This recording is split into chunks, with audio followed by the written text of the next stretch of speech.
Selon Robert Kiyosaki, auteur des best-sellers Père riche, Père pauvre et le cadran du cash flow, il existe 4 manières de gagner de l'argent qu'il a baptisé le cadran du cash flow.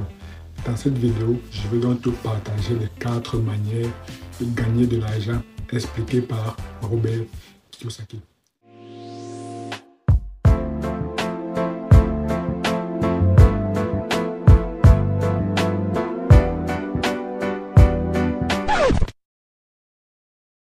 Si tu es nouveau sur la chaîne, je me présente rapidement.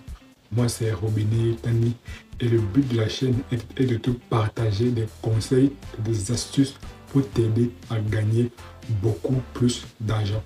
Alors, si la thématique de gagner de l'argent t'intéresse, abonne-toi et active la cloche pour ne jamais rater nos prochaines vidéos.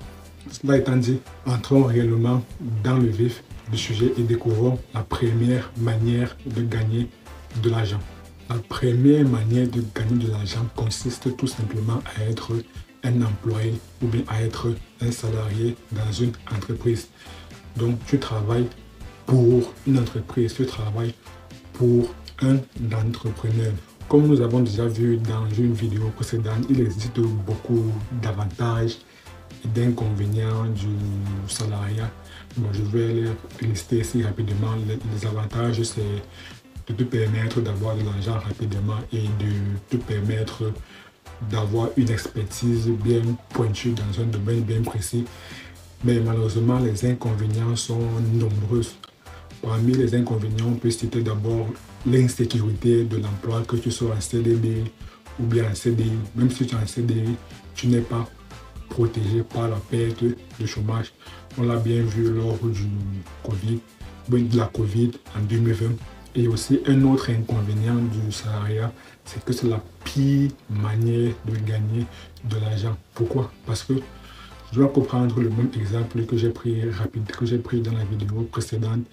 Quand tu es un employé, un client paye par exemple pour une prestation, disons un chiffre comme ça arbitraire, 10 000 euros. Mais toi, à la fin du mois, tu reçois 2 000 euros, 2 500 euros. Il y a une différence, il y a un gap de 7 500 à 8 000 euros.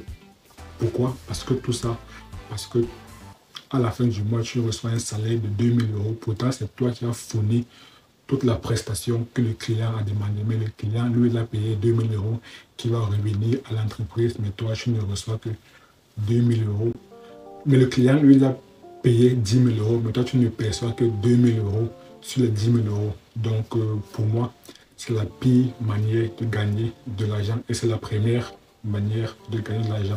La deuxième manière de gagner de l'argent, c'est tout simplement d'être un travailleur autonome ou bien d'être un propriétaire d'une petite entreprise. Ici, la différence entre un travailleur autonome et un employé, c'est qu'un employé, lui, travaille dans une entreprise. Pourtant, un travailleur autonome, lui, il travaille avec une entreprise. Les travailleurs autonomes, ce sont par exemple les professions libérales, telles que par exemple les consultants, ou bien les médecins, ou bien les avocats, ou bien les juristes, bref, toute cette petite profession libérale qui leur permet d'être des indépendants. Ou bien, récemment, il y a aussi des nouveaux, ou bien on peut dire des différents. Voilà, récemment, il y a aussi des trucs qu'on appelle des freelance. Ce sont des personnes qui sont à leur propre compte. Donc, c'est eux-mêmes qui démarchent leurs propres clients. Donc, si on prend encore l'exemple des deux cas, les 2 000 euros versus les 10 000 euros, quand tu es indépendant, quand tu es un travailleur autonome, étant donné que c'est toi-même qui démarche les clients, ce qui fait donc que le client, il te paye directement les 10 000 euros. Pourtant, quand tu es un employé, le client paye 10 000 euros à l'entreprise ou bien au DG de l'entreprise et le DG lui il te donne 2 000 euros. Mais quand tu es un travailleur autonome, vu que tu es indépendant, vu que toi-même tu cherches les clients, c'est toi qui fournis toute la prestation et bien évidemment, c'est toi qui perçois toute la prestation, toute la somme versée par le client. C'est la même chose pour un propriétaire d'une petite entreprise. Étant donné que c'est encore une petite entreprise, donc il n'a pas encore des process, il n'a pas encore installé un système qui va lui permettre de dissocier son temps par rapport au temps d'entreprise. Donc c'est encore lui qui fait tout seul. Donc il est dans une situation similaire à un travailleur autonome.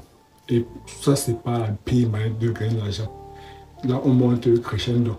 On a d'abord vu première moyen de gagner de l'argent, c'est être un employé, qui est la pire manière. Ensuite, on peut dire la moins pire manière, qui est, on peut dire, une meilleure façon de gagner de l'argent, c'est d'être un travailleur autonome ou bien d'être un propriétaire d'une petite entreprise.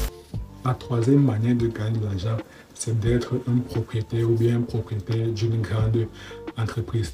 Ici, donc maintenant, étant donné que tu as une grande entreprise, donc là, tu as déjà un système qui te permet de dissocier ton temps à celui du temps de l'entreprise. Donc, l'entrepreneur n'a pas besoin d'être là pour que l'entreprise continue de fonctionner normalement. C'est la raison pour laquelle, lorsqu'on a une entreprise, lorsqu'on franchit un certain palier, on commence déjà à déléguer parce qu'on veut acheter le temps des autres pour faire certaines tâches de manière à ce qu'au fur et à mesure, on puisse dissocier notre temps, au fur et à mesure que l'entrepreneur puisse dissocier son temps par rapport au temps de l'entreprise. C'est la raison pour laquelle les entrepreneurs essayent de recruter beaucoup des employés pour acheter leur temps. Et même s'ils ne recrutent pas des employés, ils essaient de mettre en place des systèmes via, par exemple, l'intelligence artificielle pour essayer d'effectuer des tâches.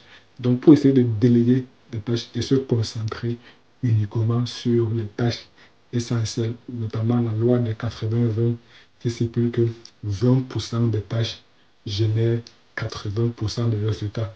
Donc, l'entrepreneur se concentre sur les 20% des tâches qui sont essentielles et qui vont générer 80% du chiffre d'affaires. Dans le reste des tâches, il délègue cela aux autres personnes, voire ou bien à un système, ou bien à une intelligence artificielle. Bref, il se concentre uniquement sur ce qui est important. Et là, donc maintenant, on dit que l'entreprise est en train d'être automatisée ou bien est en train d'être scalée, ce qu'on appelle dans le jargon la scalabilité ou bien l'automatisation.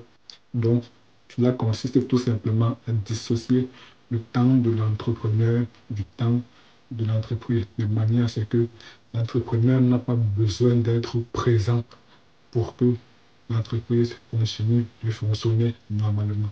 La quatrième et dernière manière de gagner de l'argent, c'est d'être un investisseur.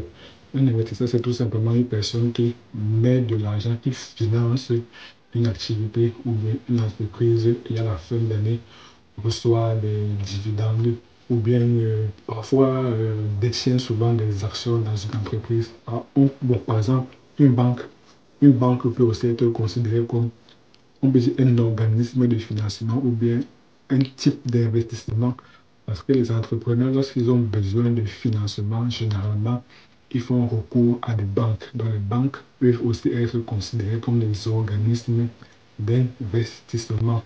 Et je tiens ici à préciser qu'un bon investisseur est d'abord un grand entrepreneur. Parce qu'avant d'être un investisseur, il faudrait comprendre tous les rouages, tous les mécanismes, tout le contexte entrepreneurial afin d'être un très bon investisseur. Donc là, j'ai listé les 4 manières de gagner de l'argent. Ces 4 manières constituent un peu le chemin vers la liberté ou bien vers l'indépendance financière. Donc, on commence d'abord par être employé, ce que la plupart d'entre nous sommes actuellement. Ensuite, vu que être employé est la pire manière de gagner de l'argent, on migre vers travailleur autonome où on perçoit l'intégralité de la somme versée par le client. Mais comme là encore, notre temps est directement tributaire du temps du fonctionnement de l'entreprise. Donc si on n'est pas là, l'entreprise ne fonctionne pas. Là maintenant, on migre de travailleur autonome ou bien de propriétaire d'une petite entreprise à propriétaire d'une grande entreprise où on dissocie notre temps du temps de l'entreprise via des systèmes de scalabilité, des systèmes d'automatisation.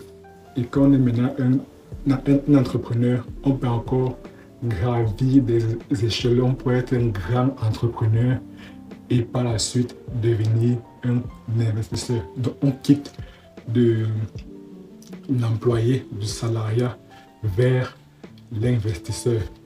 Et toi, dis-moi dans la barre des commentaires dans quel cadran, quelle est ta source de revenus. Est-ce que tu es dans le cadran de l'employé ou bien est-ce que tu es dans le cadran du travailleur autonome ou bien du petit entrepreneur, de l'entrepreneur d'une petite entreprise ou bien est-ce que tu es dans le cadran du propriétaire d'une grande entreprise ou alors est-ce que tu es au sommet de la pyramide, est-ce que tu es un investisseur. Dis-moi cela dans la barre des commentaires et n'oublie pas de t'abonner et d'activer la cloche pour ne jamais rater nos prochaines vidéos.